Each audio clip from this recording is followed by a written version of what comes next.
Quantos de nós nos consideramos cheios de fé, mas quando nos encontramos em uma situação difícil, em que nossas orações não são respondidas de imediato, começamos a ficar desesperançosos e tentados a desistir? Você conhece a história de Ana, a mãe do profeta Samuel? Eu já vou te contar, mas primeiro quero me apresentar. Meu nome é Cibele Marinho e esse vídeo faz parte de um webdoc sobre mulheres da Bíblia.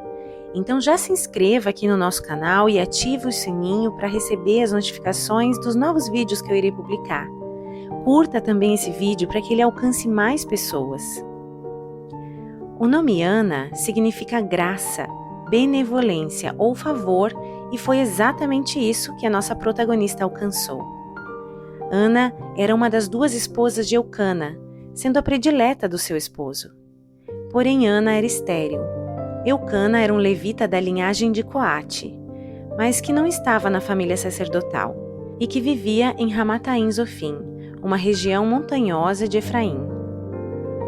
Em sua cultura, se a primeira mulher, a amada, fosse estéril, o homem poderia casar-se com uma segunda. A lei judaica faz menção desses casos em Deuteronômio. A esterilidade era considerada um castigo de Deus, era desonra para a mulher não ter filhos. Imagine o sofrimento de Ana. Ela se casa com a expectativa de todas as mulheres da sua época, gerar muitos filhos. Então os meses se passam e a tão sonhada maternidade começa a se tornar uma preocupação. Seu marido começa a fazer perguntas, as amigas da vizinhança também, mas Ana não consegue dar nenhuma explicação. Assim, por causa das muitas importunações, Ana começa a sentir uma pressão crescente e questionamentos começam a se formar dentro dela. Por que será que Deus tem feito isso comigo? Será que Ele está me castigando? Qual será o meu pecado? Procuro andar sempre no temor do Senhor, eu não sei o que fazer. Para os israelitas, toda mulher estéril era um símbolo de maldição para a sociedade e para a família. Ela era discriminada. Durante anos, Penina, a segunda esposa de Eucana, irritava e provocava Ana por ela não ser mãe, e isso piorava ainda mais o seu estado emocional. Num lugar mais profundo do seu coração estava o imenso desejo de ser mãe. A sua alma ansiava por um filho, mas a Bíblia diz que o Senhor lhe tinha cerrado a madre. O seu desejo não estava coincidindo com o desejo de Deus na sua vida naquele momento. O tempo de Deus era diferente do seu tempo. E porque o Senhor a tinha deixado estéril, sua rival a provocava continuamente a fim de irritá-la. Isso acontecia ano após ano. Sempre que Ana subia à casa do Senhor, sua rival a provocava e ela chorava e não comia. Eucana, seu marido, lhe perguntava: Ana, por que você está chorando? Por que não come? Por que está triste? Será que eu não sou melhor para você do que 10 filhos? Certa vez, quando terminou de comer e beber em Siló, estando o sacerdote Eli sentado numa cadeira junto à entrada do santuário do Senhor, Ana se levantou e, com a alma amargurada, chorou muito e orou ao Senhor. E fez um voto dizendo: Ó Senhor dos exércitos, se tu deres atenção à humilhação de tua serva, te lembrares de mim e não te esqueceres de tua serva, mas lhe deres um filho, então eu o dedicarei ao Senhor por todos os dias de sua vida, e o seu cabelo e a sua barba nunca serão cortados. Ana, em meio à sua dor, fez uma oração específica, pedindo uma criança a Deus, que seria entregue para servir ao Senhor.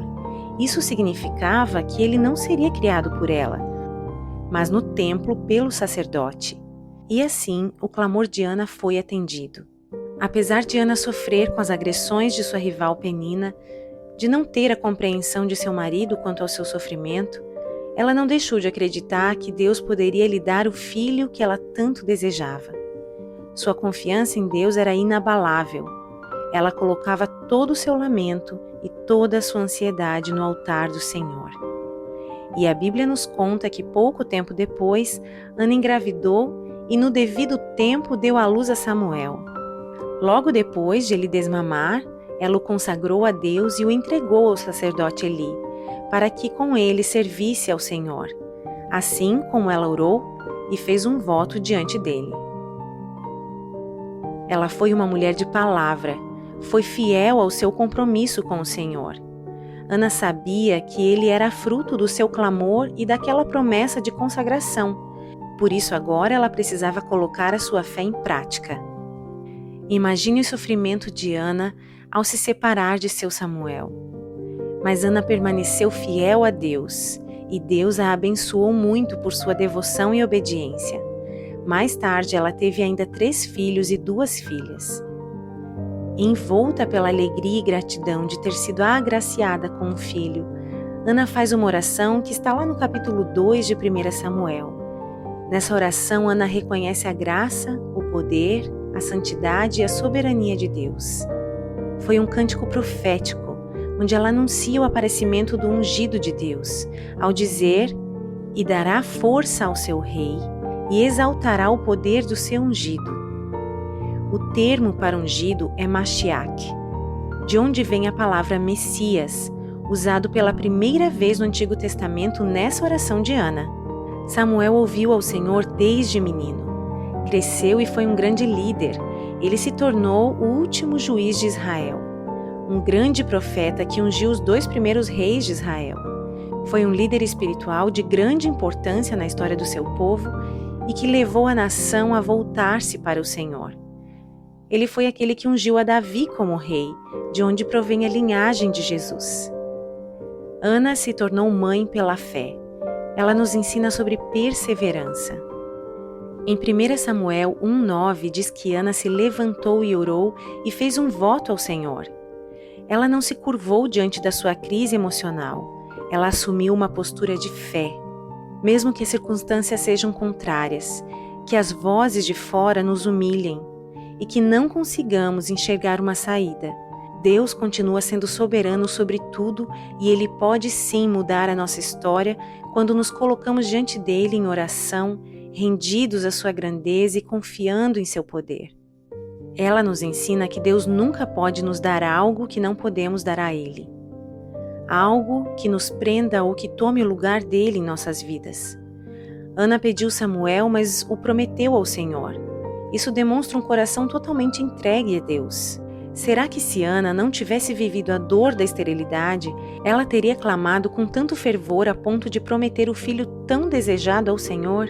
O fato de Samuel ter sido criado no templo foi de fundamental importância para que ele vivesse o propósito que Deus tinha para ele.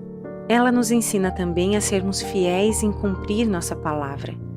Ela sabia que Samuel precisava cumprir o seu propósito, e ela o lança para ele sem titubear.